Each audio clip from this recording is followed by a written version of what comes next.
तारिक से पूछताछ का दृश्य अंत में उस मोड़ पर आ पहुंचा था जहां से पीछे हटने का कोई रास्ता नहीं था। जब उससे आखिरी बार पूछा गया कि वो बयान देगा या नहीं, तो उसके सामने दो ही रास्ते थे, या तो पुलिस के पास जाकर जेल की सलाखों के पीछे जाए, या फिर चुप रहकर अपनी तबाही खुद बुलाए। आखिरकार वो झुक गया और उसने सब कुछ बताने का फैसला किया। मगर उस वक्त भी उसकी आंखों में धमकी थी। उसने साफ कह दिया कि अगर उसे डराने की कोशिश हुई तो वो किसी को जिंदा नहीं छोड़ेगा। लेकिन उसकी बातें हवा में उड़ गईं और उसे आगे के हवाले कर दिया गया। यास्मीन अपनी उस परेशानी से उबर नहीं पा रही थी जो परवीन नाम की एक औरत की वजह से पैदा हुई थी। वो बार बार आती थी और यास्मीन को इससे बहुत तकलीफ होती थी। उसने हारून को बताया कि उसने उस औरत को बिल्कुल साफ लफ्जों में कह दिया है कि दूर रहो। हारून ने उसे समझाया कि अब वो नहीं आएगी और खामखा खुद को परेशान मत करो। उसने यास्मीन को मुस्कुराने पर राजी किया और बात आगे बढ़ाई। बारान ने घर के लिए जरूरी सभी सामान ले लिया था और उसे सही जगह रख दिया था। यास्मीन उस नए घर को देखने के लिए बेहद उत्साहित थी। दूसरी तरफ बारान और दिलान के दरमियान एक गहरी बातचीत चल रही थी। दिलान ने पूछा कि अगर तारिक बयान देने पर राजी न होता तो क्या वो सच में उसे जाने देते। बारान का जवाब था कि हाँ, वो जा सकता था।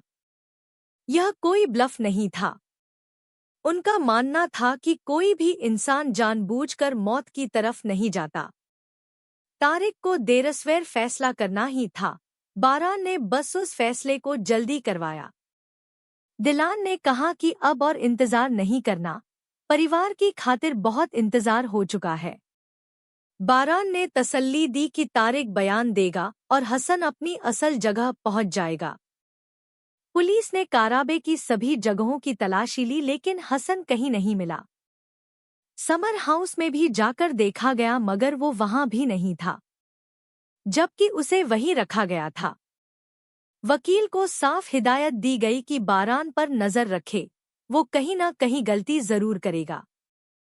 किसी भी तरह हसन को ढूंढ निकालना होगा वरना अंजाम पूरा होगा। इसी बीच बारान ने दिलान को रात के खाने पर बाहर जाने का सुझाव दिया। दिलान खुशी से राजी हो गई लेकिन उसे जल्दी से तैयार होना था। मीरान को फराद के पास छोड़ने का फैसला हुआ। बारान ने प्यार से कहा कि तुम जो भी पहनती हो उसमें अच्छी ही लगती हो, इसलिए ज्यादा सोचने की जरूरत नहीं। दिलान खुशी से हंसी और तैयार होने चली गई। तारिक को गिरफ्तार कर लिया गया। प्रोसिक्यूटर शहर से बाहर था इसलिए बयान अगले दिन दर्ज होना था।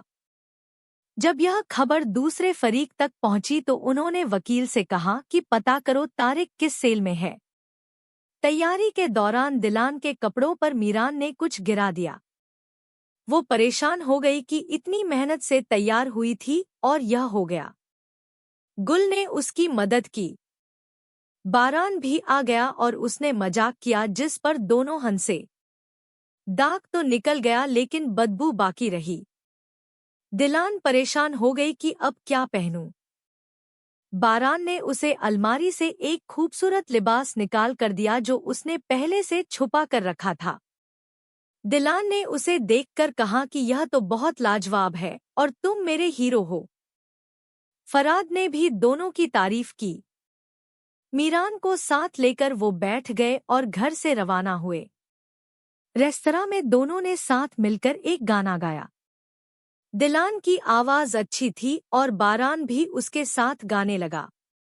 माहौल बेहद खूबसूरत और रूमानी था। खाने की मेज पर दोनों ने अपनी साझा यादों को याद किया। बारान ने कहा कि जब दिलान पहली बार इस हवेली में आई थी तो उसका दिल उस पर आ गया था। दिमाग कहता था कि यह नामुमकिन है लेकिन दिल कहता था यही वो है जिसे तुम ढूंढ रहे थे। दिलान ने भी स्वीकार किया कि उसने बारान की नफरत के पीछे उसका दिल देखा था, वो मोहब्बत जो उसने अपने भीतर कैद कर रखी थी। उन 3 महीनों की जुदाई बेहद तकलीफदेह थी, मगर उम्मीद ने दोनों को जिंदा रखा।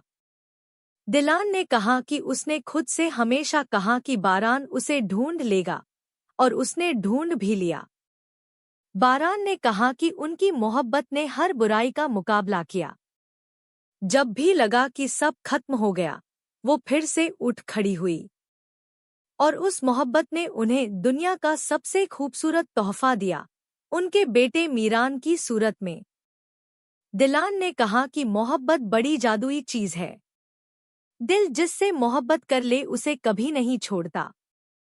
उसने यह भी कहा कि वो बारान पर कभी शक नहीं करेगी, और बारान ने भी कहा कि चाहे दिलान उसकी आंखों में देखकर कह दे कि मोहब्बत नहीं करती, तब भी वो यकीन नहीं करेगा।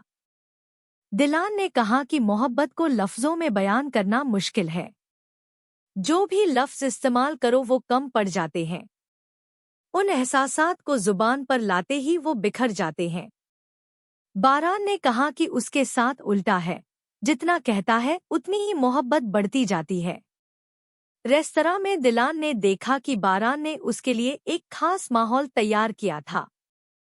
वो हैरान रह गई और बोली कि उसने सपने में भी नहीं सोचा था कि ऐसा होगा। बारान ने कहा कि तुम्हें खुश रखना ही मेरा फर्ज है। रात के खाने के बाद दोनों ने साथ डांस किया। वो लम्हे उनकी जिंदगी के सबसे खूबसूरत लम्हों में से एक थे, मोहब्बत, सुकून और यकीन से भरे हुए।